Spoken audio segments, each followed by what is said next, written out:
All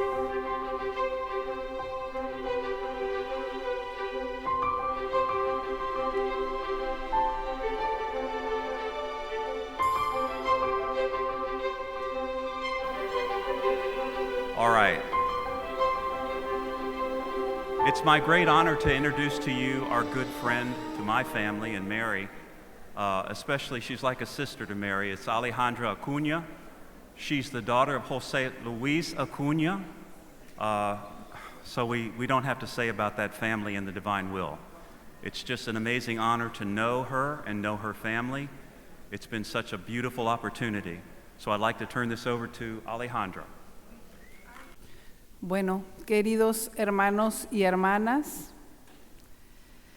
dentro del gran tema general de la unidad que estamos tratando, en esta reflexión vamos a ver un punto importantísimo, el culmen hasta ahora conocido de la espiritualidad cristiana, y que es la base, el punto clave para empezar a vivir en la divina voluntad. Es decir, el punto es que el alma una su voluntad humana a la voluntad de Dios en todo. Es lo que se llama unidad de voluntades. Pero primero vamos a reflexionar un poco qué es la voluntad divina. Para ello, tenemos que voltear la mirada del alma hacia arriba, más allá del mundo, más allá del firmamento material, elevarla al cielo espiritual y ahí, en lo más alto, contemplar a Dios, uno y trino, y en Él encontraremos su voluntad santísima, omnipotente. Esto es en el volumen 30, 14 de diciembre de 1931. Así que nos podemos imaginar a la voluntad divina como sol. La divina voluntad es el fuego, ya lo había dicho el Padre Bruno justo, y el calor que produce el amor. Los rayos, los atributos divinos, los cuales son un acto simple de esta voluntad divina.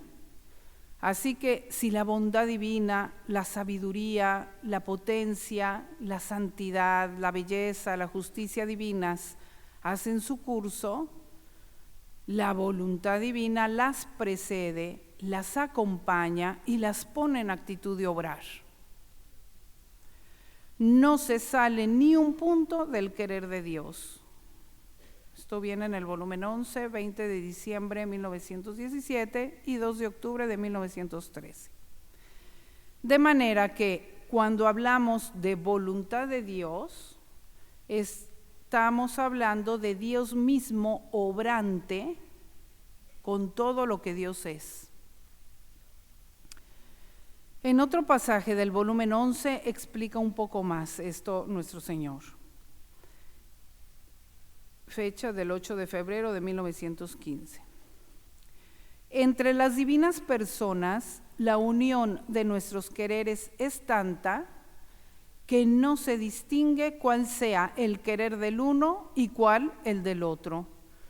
Esta unión de voluntad, unidad más bien de voluntad, una, es lo que forma toda la perfección de las tres divinas personas.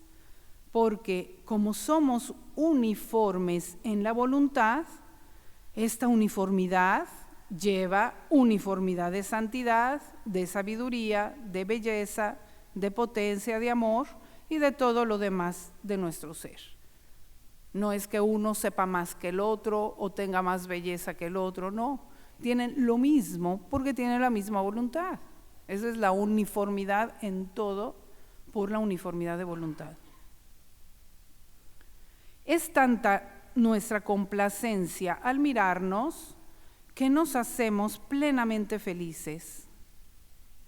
Si alguna cosa fuera de semejante entre nosotros, nuestro ser no podría ser ni perfecto ni plenamente feliz.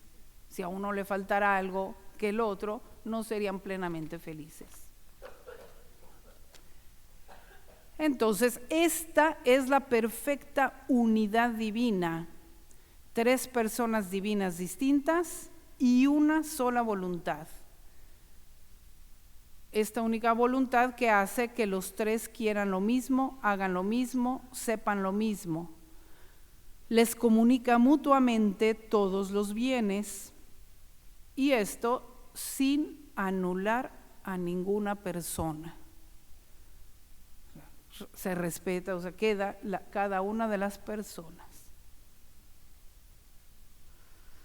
Esta unidad de voluntad en Dios establece en la Santísima Trinidad el reino de perfecta paz, de perfecta armonía y amor divinos.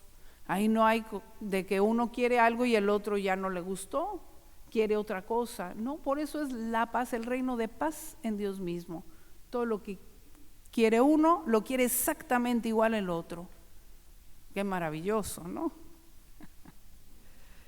Bueno, de ahí viene esa unidad, ese es el reino de Dios en Dios mismo. Vean.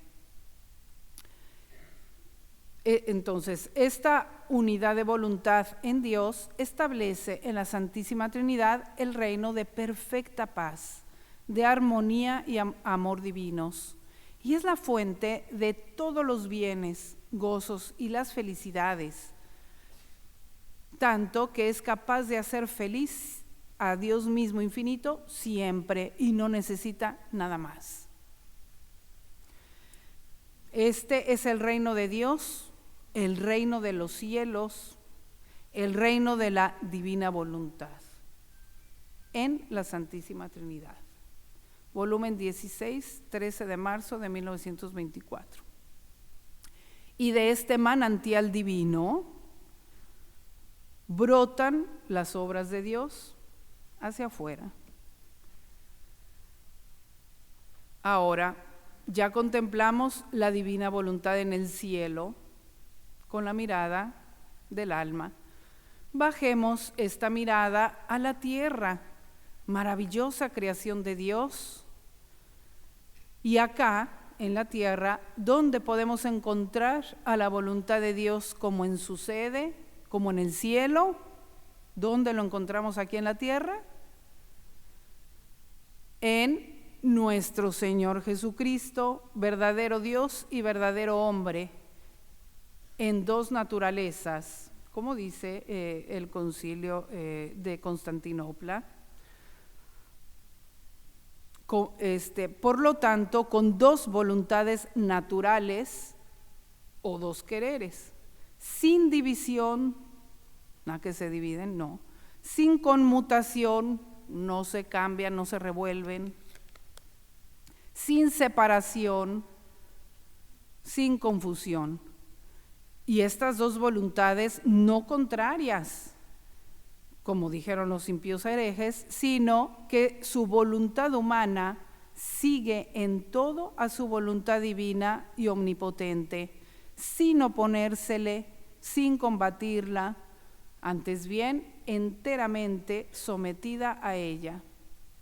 Esto ya lo dice la Iglesia, desde el año 680.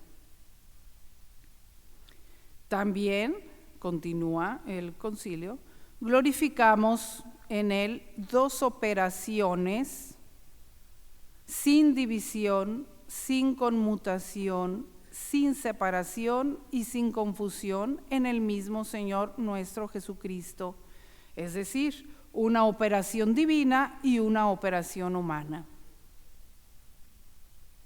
Así que al encarnarse el Verbo, vino la divina voluntad del cielo a la tierra de la humanidad de Jesús.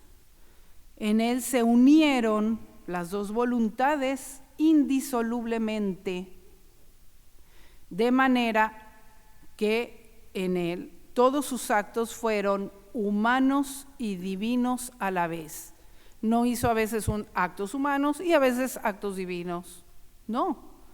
En todos sus actos encontramos estas dos operaciones, la humana y la divina, por sus dos voluntades inseparables, indivisibles, etcétera, ¿no? Sin confusión. ¿Y todo esto para qué? Como dice en Romanos, porque de Él, por Él y para Él son todas las cosas. Entonces, en primer lugar, fue para adorar, agradecer, glorificar, amar al Padre con el Espíritu Santo por toda la creación, por todas las criaturas.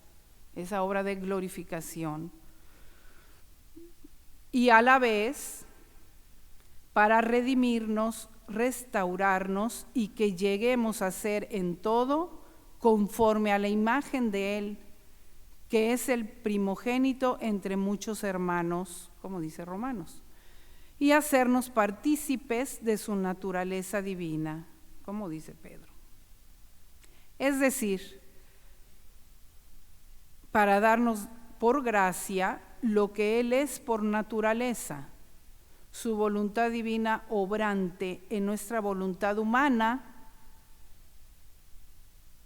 formando en nosotros también ese matrimonio, unión indisoluble de las dos voluntades por gracia, como una especie de matrimonio espiritual, y que podamos tener también nosotros actos humanos y divinos, no por nosotros, sino por Jesús, por gracia, por don, de tal manera que lleguemos a ya no serán dos, sino uno.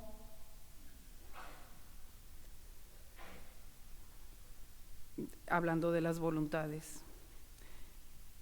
De hecho, si vemos en la vida de Jesús, de entre todas sus enseñanzas, el punto principal, primordial, el que puso encima de todo, fue este: yo no he bajado del cielo para hacer mi propia voluntad, sino para hacer la voluntad del Padre que me ha enviado. O sea, encima de todo lo que Él hace y todo, la voluntad del Padre.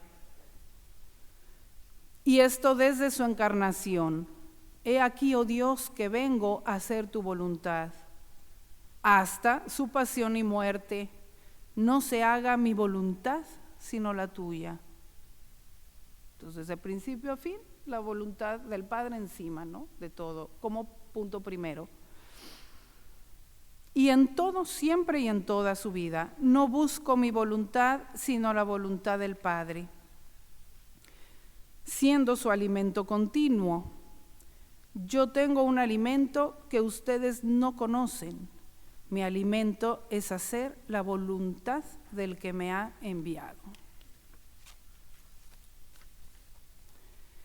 Y justo esto es lo que quiere que aprendamos. Todo aquel que hace la voluntad de mi Padre es mi madre y mis hermanos. O sea, para pertenecerle, para ser su familia, ese es el punto. El que hace la voluntad de Dios permanece para siempre. Y además nos lo dejó como oración diaria, tanto a nivel personal como comunitario, como eclesial. Como objetivo, es más, no solo como oración, sino como objetivo al cual debemos de tender personalmente y generalmente como iglesia. Venga tu reino, hágase tu voluntad en la tierra como en el cielo. Pues bien, la iglesia de Jesús, fiel a sus enseñanzas y ejemplo, bueno, paréntesis, ya vimos que la primera en la que se hizo todo esto fue en la Santísima Virgen. Fue la primera que por gracia tuvo esto también. Pero bueno, continuemos. La iglesia, fiel a las enseñanzas de Jesús y a su ejemplo, a lo largo de sus 2000 años, sabe que lo más importante es la voluntad de Dios, que sin ella no hay santidad. Bueno, ni siquiera hay salvación. Sabe que por el pecado original nacemos con nuestra voluntad humana separada y alejada de la voluntad divina, y que nuestra vida es como un camino que recorrer empezando con una conversión o cambio en muchas veces, y un avanzar en ese camino, quitándose los estorbos, limpiándose, purificándose, haciéndola cada vez más, esa voluntad divina, y acercándose cada vez más a la voluntad de Dios, hasta llegar a unirse en todo con ella y hacerse una. Esto ya la iglesia lo sabe. Veamos que, por ejemplo, en Santa Teresa, en su camino de perfección, dice: toda pretensión de quien comienza oración, es decir, una vida espiritual seria, ha de ser trabajar y determinarse con toda diligencia y cuidado a traer su voluntad conforme con la de Dios. Ese es el punto de la santidad. ¿Ya lo entendían? San Antonio María de Ligorio, en su uniformidad con la voluntad de Dios, dice: la verdadera perfección consiste en tal unión con la voluntad de Dios que sea una con la nuestra. San Francisco de Sales, en su Tratado del Amor de Dios: la cima del amor divino consiste en la unión de nuestra voluntad con la de Dios, de manera que nada queramos más que lo que Él quiere. Santa Teresita del Niño Jesús. Se encuentra esta frase en su Historia del Alma: no quiero ser santa a medias, elijo no tener otra voluntad más que la de Dios. Ahora, a esto es lo que se le conoce como matrimonio espiritual, el punto culmen de la vida espiritual, de la vida cristiana, vamos a decir, de la vida cristiana. San Francisco lo dice, San Francisco de Sales: el matrimonio espiritual es la perfecta unión de la voluntad de Dios con la nuestra, de manera que ya no hay dos voluntades, sino una sola, o sea, la de Dios, ¿verdad? Los grandes santos que llegaron a esta unión con Dios entendían que era unión de voluntades tan unidas que llegaban a ser una, usando la imagen del matrimonio. O sea, por eso se usa la imagen del matrimonio, para entender mejor los conceptos espirituales. Es una imagen para que lo traslademos al mundo espiritual y entendamos un poquito mejor. Sigamos escuchándolos. Santa Teresa, hablando ya del matrimonio, dice: es ya unión consumada de toda el alma con Dios, en que la voluntad humana queda tan hecha una con la divina, que ya no quiere sino lo que Dios quiere. San Juan de la Cruz, el gran doctor místico, en su llama de amor viva dice: la voluntad del alma es ya voluntad de Dios, y la de Dios es voluntad del alma. Y así está el alma hecha y transformada en Dios, con la voluntad, en la voluntad, no en la persona. O sea, vean, no se transforma personalmente en Dios, no, eso sería panteísmo, no hablamos de eso. Hablamos de la transformación en amor por la unión de voluntades, hasta llegar a ser una. Esto lo estoy tomando tan detalladamente porque es muy importante no solo saber la iglesia, sino que entendamos mejor en qué consiste esa unidad de voluntades y poderla vivir. La beata Isabel de la Trinidad, en sus últimos escritos, dice algo así, dice así más bien: el matrimonio espiritual es la plena posesión mutua. El alma pertenece totalmente a Dios y Dios se entrega totalmente a ella. Ya no es cuestión aquí de sentir, o sea, no es sentimentalismo, no es cosa así, sino de unión de voluntades. nuestro amado Papa Benedicto XVI, quien ya que por él, decimos amado porque por él fue el que dio el impulso para abrir la causa de beatificación de Luisa, dijo en muchas partes de sus escritos, tiene expresiones así, pero yo voy a tomar solo una, en la audiencia del 2 de febrero de 2011. El matrimonio espiritual es la unión estable del alma con Dios, donde la voluntad de la persona se identifica con la voluntad divina. Y no quiero dejar de hablar de este párrafo de San Juan de la Cruz, en que explica aún con más detalle en qué consiste esta unidad de voluntades. Fíjense hasta dónde llegaban en su comprensión. El estado de esta divina unión consiste en tener el alma según la voluntad, o sea, en la voluntad del alma, con tal transformación en la voluntad de Dios, de manera que no haya en ella cosa contraria a la voluntad de Dios, sino que en todo y por todo su movimiento sea solamente voluntad de Dios, en todo.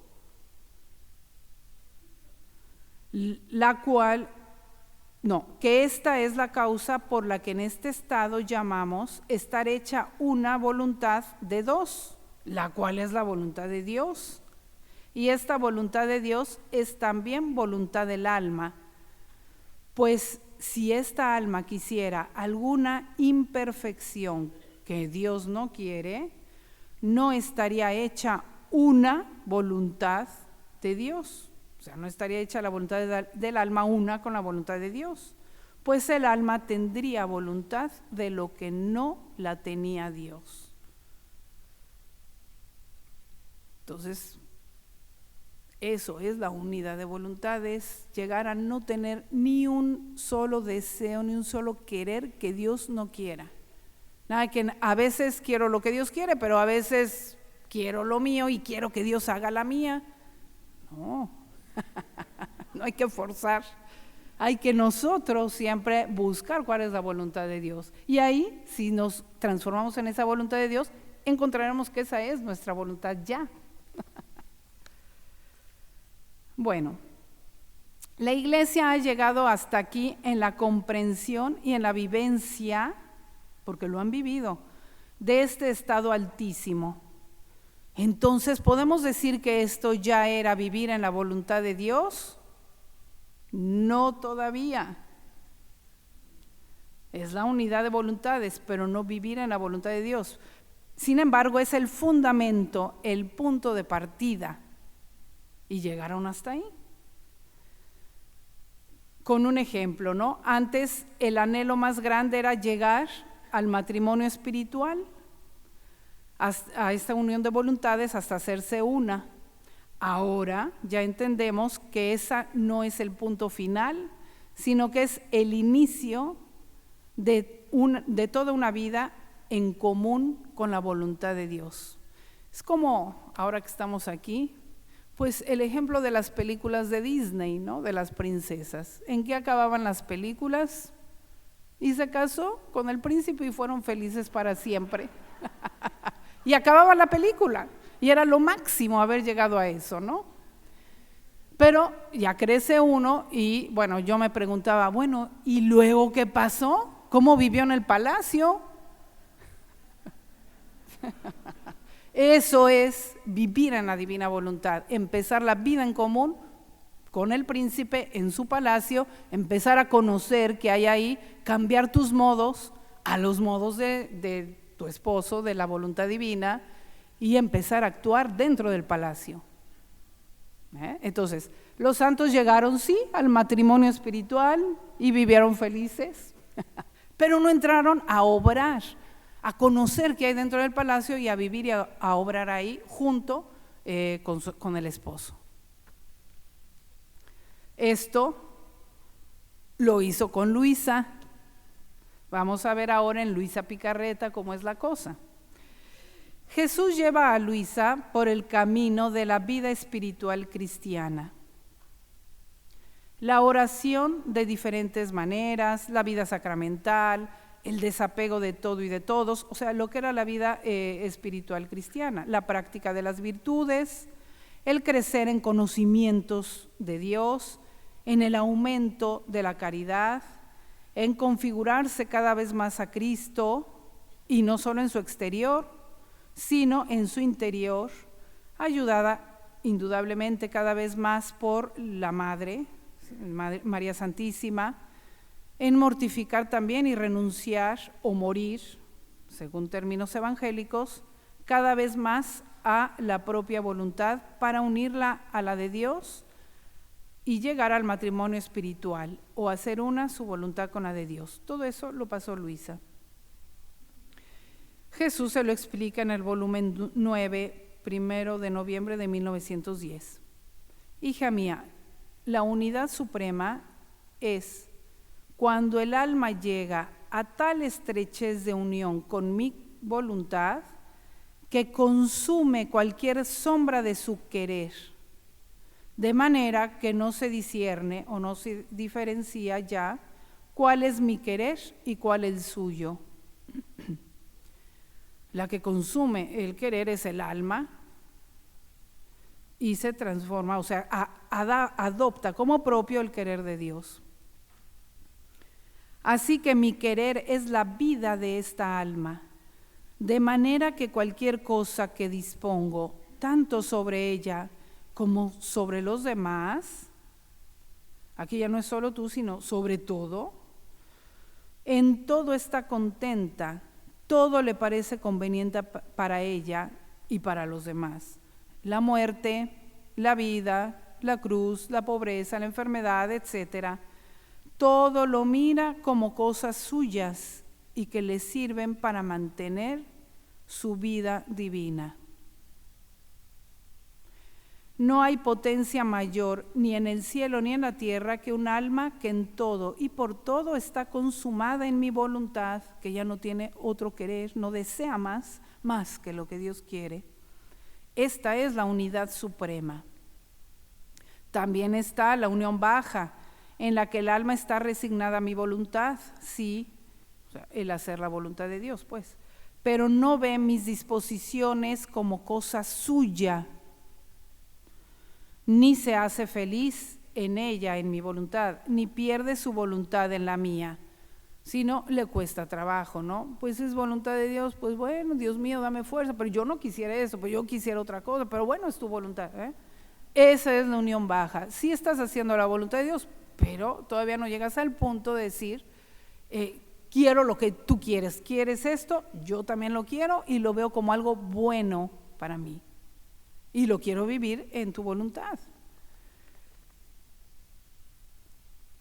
Bueno, si ya los más elevados místicos conocieron este punto tan alto de la unidad de las voluntades, y Luisa también llegó a él, ¿cuál es la diferencia con Luisa? Ya más o menos lo dije, ¿no? Pero que de la unidad de los quereres, Jesús hace pasar a Luisa a la actividad en la unidad, es decir, a conocer cómo obra su voluntad y a hacer actos en la divina voluntad. Esto sí, nadie llegó, porque no conocían, los conocimientos se los da a Luisa solamente y todos hay que tomarlos de ella. Él le hace conocer cómo obra la divina voluntad para que se una a obrar con esta voluntad divina. Y al obrar, al hacer muchos actos continuos así, forma la vida de la divina voluntad en el alma, la vida divina obrante en el alma, con todo lo que esto significa, ya que la vida se forma con muchos actos continuos unidos. Entonces, cuando hablamos de vivir en la divina voluntad, estamos hablando de hacer actos y continuamente, no hago uno y me salgo, hago unos en mi voluntad y luego ven divina voluntad y ahora sí hago eso no es vida. A lo mejor es un proceso y uno empieza así, indudablemente, porque vamos aprendiendo poco a poco, pero tenemos que llegar al punto de estar continuamente unidos, o sea, hechos uno con la voluntad de Dios y todos nuestros actos, hacerlos en la voluntad de Dios. En el volumen 14 Jesús le dice esto clarísimamente, para que no quede duda, porque a veces yo he oído la duda de que a lo mejor tal místico también tiene expresiones parecidas y llegó a vivir en la divina voluntad. No, llegó a la unidad de voluntades seguramente, pero a vivir y hacer actos en la divina voluntad todavía no, a menos que haya leído los escritos de Luisa y los haya querido poner en práctica. Entonces Jesús le dice el 6 de octubre de 1922, es tan cierto que te he llamado a ti por primera, que a ninguna otra alma, por cuanto querida por mí, le he manifestado el modo de vivir en mi querer, los efectos de vivir en mi querer, las maravillas y los bienes que recibe la criatura obrante en mi querer supremo. Busca en cuantas vidas de santos quieras, místicos, etcétera, o en todos los libros de doctrina, y en ninguno encontrarás los prodigios de mi querer obrante en la criatura y la criatura obrante en él. A lo más encontrarás la resignación, el abandono, la unión de los quereres, sí, pero el querer divino obrante en la criatura y ella obrante en el querer divino, en ninguno lo encontrarás. No hay vuelta de hoja. Esto significa que no había llegado el tiempo en que mi bondad llamará a la criatura a vivir en este estado sublime. ¿Por qué? Pues porque todo es un proceso y es gradualmente. No es por defecto de los santos ni de los místicos, ni mucho menos, sino que es un proceso gradual que Dios va llevando a su iglesia así a toda la verdad. Así es el crecimiento, el desarrollo. En el volumen 14, 6 de noviembre 1922, dice, cierto que ha habido santos que han hecho siempre mi querer, pero tomaron de mi voluntad por cuanto conocieron de ella. Ellos conocían que el hacer mi voluntad era el acto más grande, el que más me honraba y que les llevaba a la santificación, y con esta intención la hacían, y solo esto tomaban, porque no hay santidad sin mi voluntad, y no puede salir ningún bien ni ninguna santidad, pequeña o grande, sin mi voluntad.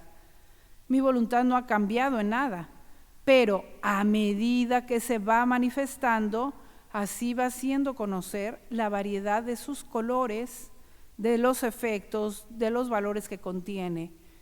Si no se hace conocer, y no solo se hace conocer, sino que da al alma la variedad de sus colores, efectos y valores. Y si no fuera así, entonces ¿para qué te los hago conocer? Por ejemplo, concretamente, no se conocía, ya lo dijo también el padre Saúl, llamar a todos, abarcar a todos, obrar a nombre de todos, o multiplicarse en todos, en cada acto, y amar, adorar, agradecer y reparar por todos. Esto nadie lo sabía. Esto es el obrar de la divina voluntad. Por lo tanto, nadie lo hizo hasta Luisa. Los grandes místicos llegaron después de casi toda su vida, ya dijimos, a este grado de unión más alto que se puede alcanzar, como dice San Juan de la Cruz, y no supieron decir casi nada de él porque no lo conocían. San Juan de la Cruz dice, la transformación del alma en Dios es indecible, no hay palabras.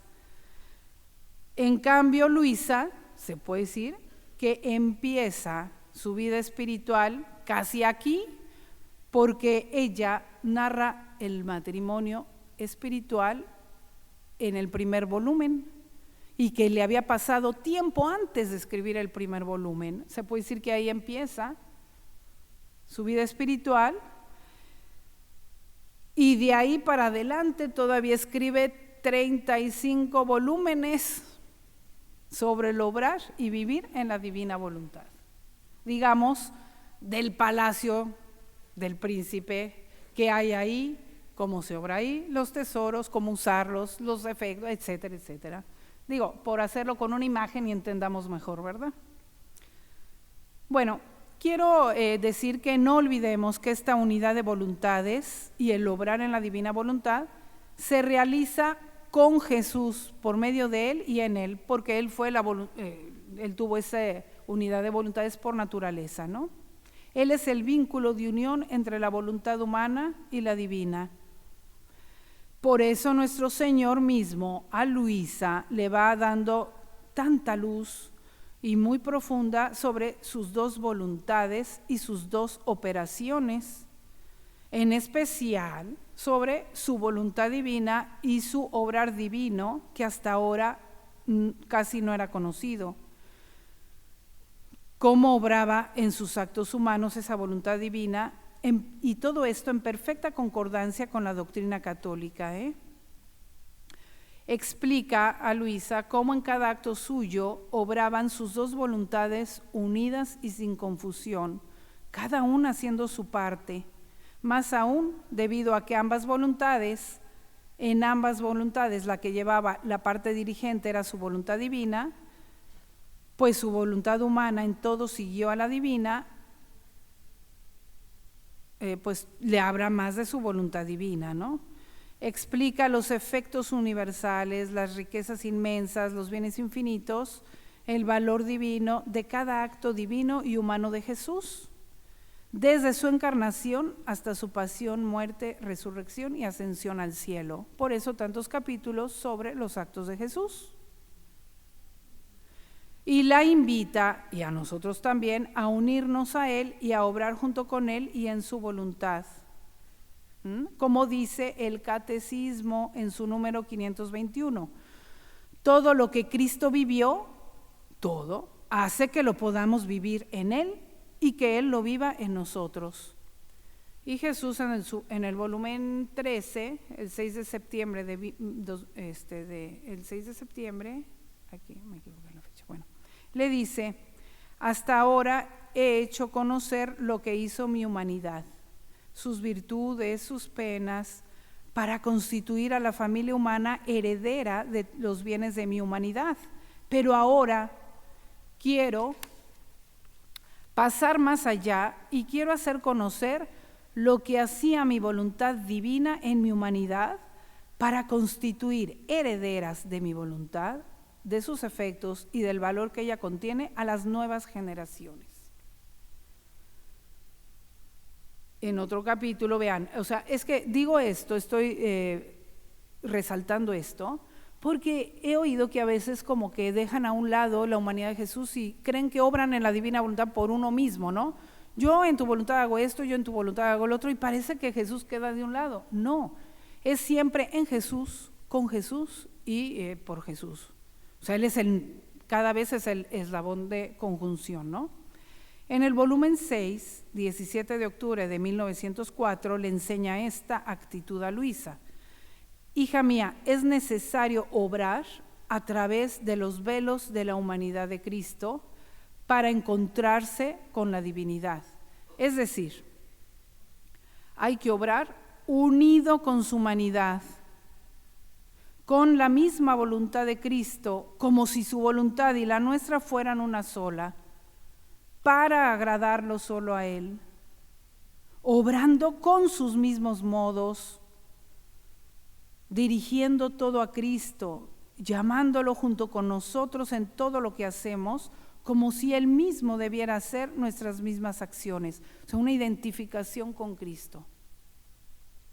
Haciendo así, el alma se encuentra en continuo contacto con Dios, con la divina voluntad, porque la humanidad de Cristo no fue más que una especie de velo que cubría la divinidad, por lo que el alma, obrando en medio de estos velos, se encuentra ya en Dios.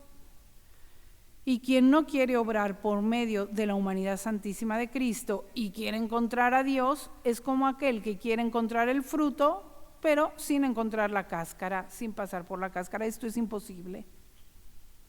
Por eso, fíjense, Luisa celebró el matrimonio espiritual con Jesús. O sea, el matrimonio, la figura del matrimonio es con Jesús, porque es con Él, la humanidad de nosotros se une a Él, que tiene humanidad, pero a la vez se une a la divina voluntad, ¿ven? Porque se llega a la unidad de voluntades por Jesús, con Él y en Él, pero después le renueva el matrimonio en el cielo con la Santísima Trinidad. Y es la única que yo he visto que tiene esa renovación de los desposorios en el cielo. Los demás místicos tuvieron ese matrimonio espiritual con Jesús, esa unión de voluntades, pero esa renovación en el cielo con la Santísima Trinidad completa, ¿por qué? Pues porque esa voluntad divina en Jesús es la misma que está en el cielo, en las tres divinas personas. ¿Ven? Entonces se está uniendo con esa voluntad común a las tres divinas personas y entonces está viviendo como en el cielo, en la tierra. O sea, la divina voluntad en nosotros. Todas estas son figuras y simbolismos que nos hacen comprender mejor las realidades espirituales. Y muchos capítulos de Luisa dice eso Jesús, ¿no? Hija mía, ven aquí al seno de la Trinidad, ahí está tu lugar, tienes que saber cómo obramos nosotros para que tomes de nosotros y obres con nosotros. Volumen 15. Bueno, ahora vayamos a nosotros. Esto que oímos tan alto, ¿es para todos o es solo para pocos? No, es para todos absolutamente. ¿Por qué? Por creación. Dios nos creó para eso. A todos, a cada uno. Pero cada quien tiene libertad y es libre de aceptarlo o no. Para unir nuestra voluntad con la de Dios. Esto lo digo así, pero es que ha habido ese tipo de dificultades, ¿no? A veces dicen, es que a lo mejor no es para él. No, es para todos, pero no hay que forzar, porque si Dios respeta nuestra libertad, también hay que respetar. Entonces, de manera respetuosa, presentar esto, hacer la invitación, y Dios trabaja en las almas, como ha trabajado en la nuestra. ¿O que Dios no nos ha tenido paciencia a nosotros? ¿Por qué queremos que cuando hablemos, en ese momento la gente tiene que decirnos, wow, sí, tienes razón, ahorita? Nosotros no fuimos así. Bueno, yo sé de muchos que tardaron años en ir comprendiendo esto, ¿no? Dios nos tuvo paciencia. Entonces nosotros nada más nos toca de manera muy respetuosa y amorosa hacer la invitación, no tratar de forzar, eso no. Y tener la certeza que es para todos, pero también el respeto de la libertad de cada uno. Bueno, para unir nuestra voluntad con la de Dios y empezar a vivir en la voluntad divina, necesitamos vivir la ceremonia del matrimonio místico como Luisa y como otros santos, hasta tener entrega del anillo. No, eso no es esencial. Es solo simbólico y significativo. Luisa lo tuvo pues por ser primera y para que ella entendiera bien y para que nosotros por medio de ella entendamos. Pero lo único esencial es la entrega total e indisoluble de nuestra voluntad a la de Dios. Ese es el punto esencial que establece la unión permanente entre Dios y el alma, entre la voluntad divina y la voluntad humana, justo como es en el matrimonio. ¿Cómo es el sacramento del matrimonio? ¿Cuál es el punto clave? La entrega, el consentimiento pleno y total, de uno al otro. Entonces, ese es el punto. No tenemos que sentir nada, no tenemos que ver nada, no.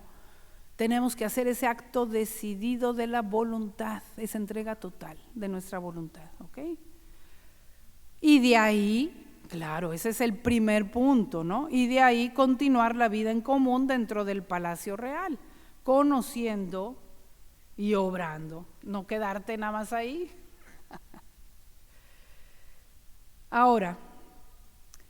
Vamos a ver qué efectos tiene esta unidad de voluntades.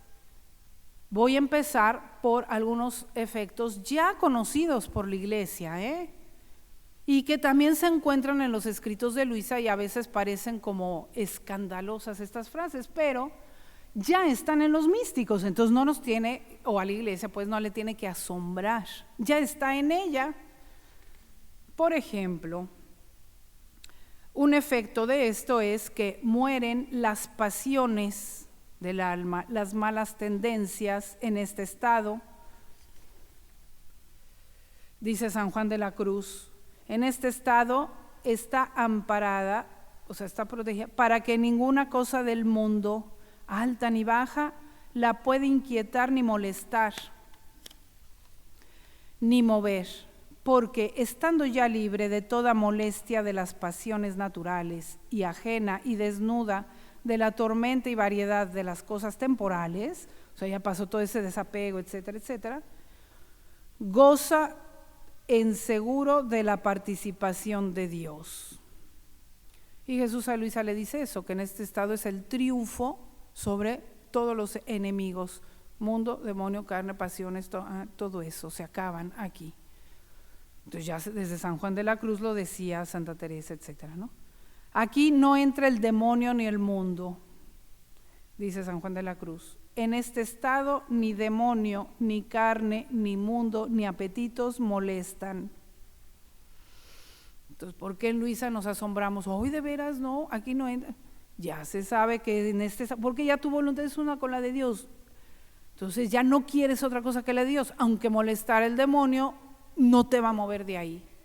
Y ya no llega ni a molestia, pues, aunque el demonio haga ruido a lo lejos, pero no te mueve ya, no te impresiona, no te impacta.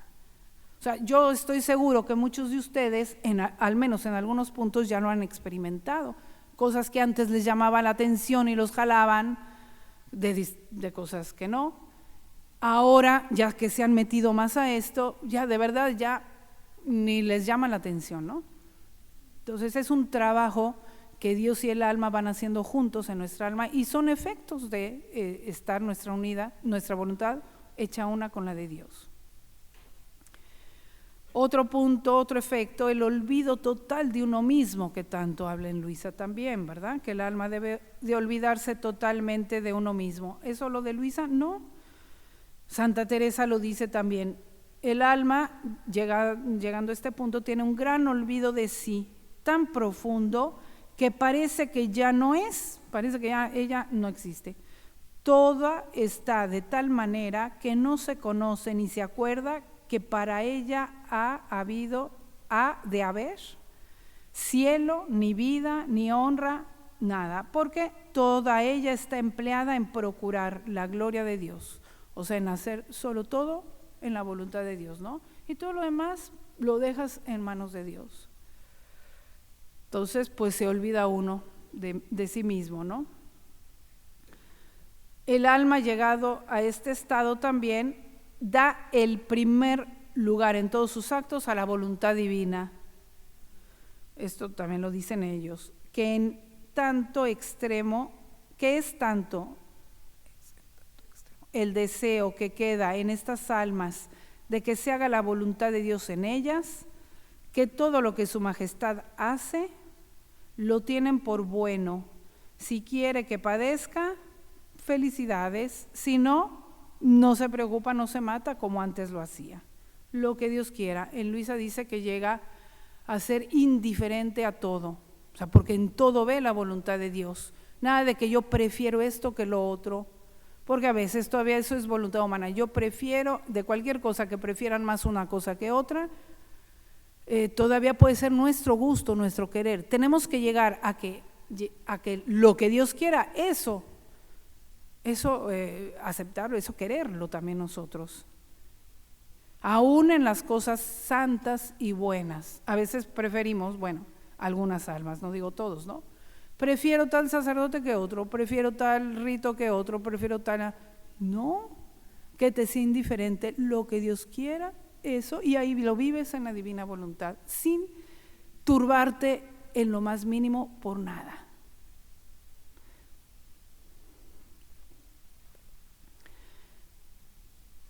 llega el alma a amar con amor divino. Esto lo dice ya San Juan de la Cruz, vean qué bello, ¿no? Como el alma y como ve el alma la verdad de la inmensidad del amor con que Dios la ama, no quiere ella amarle menos altamente y menos perfectamente. Y para esto desea la actual transformación, o sea, desea llegar a esto, porque no puede el alma venir a esta igualdad y entereza de amor si no es transformada totalmente su voluntad con la de Dios, en que de tal manera se unen las voluntades que se hacen de dos una, y así hay igualdad de amor, porque la voluntad del alma convertida en voluntad de Dios, toda es ya voluntad de Dios, y no está perdida la voluntad del alma, sino está hecha una con la voluntad de Dios. Y así el alma ama a Dios con voluntad de Dios, que también es voluntad suya, y así le amará tanto como es amada de Dios. O sea, nosotros entendemos con el mismo amor de Dios, amor divino, pues le ama con voluntad del mismo Dios. Entonces vean. Otro punto, los actos del alma son divinizados. Hay quienes oyen esto en Luisa y wow, ¿no?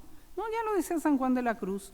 Todos los movimientos de tal alma son divinos, y aunque son suyos, de Dios, o sea, aunque son de Dios, también lo son de ella, porque los hace Dios en ella, con ella, que da su voluntad y su consentimiento.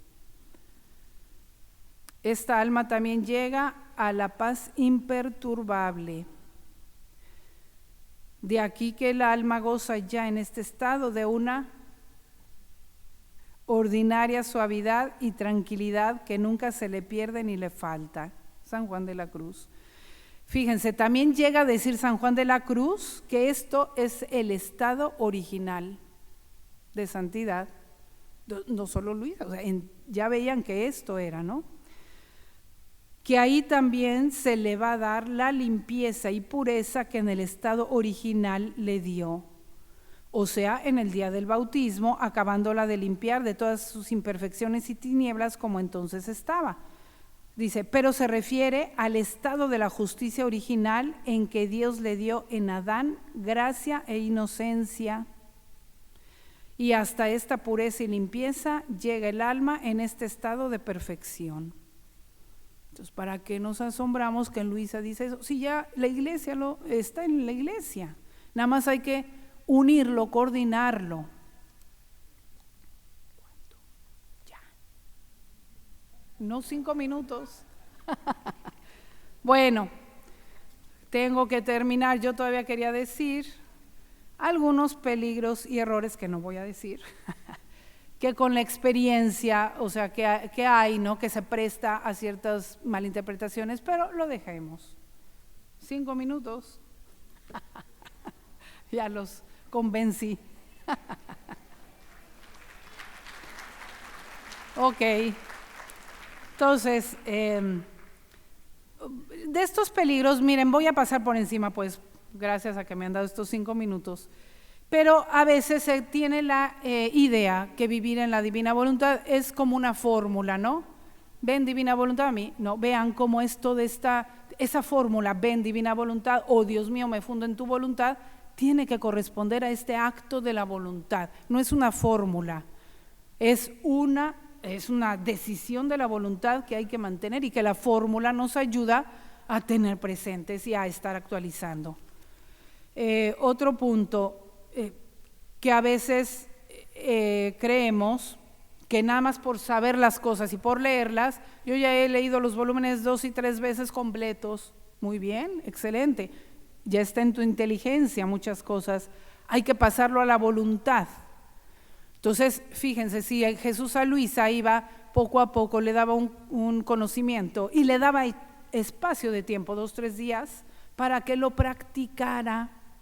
Entonces, muy bien, es la inteligencia, es el primer paso. El segundo es hacerlo vida con tu voluntad. Quiero hacer esto, voy a vivir esto, y lo pones en vida en los actos diarios.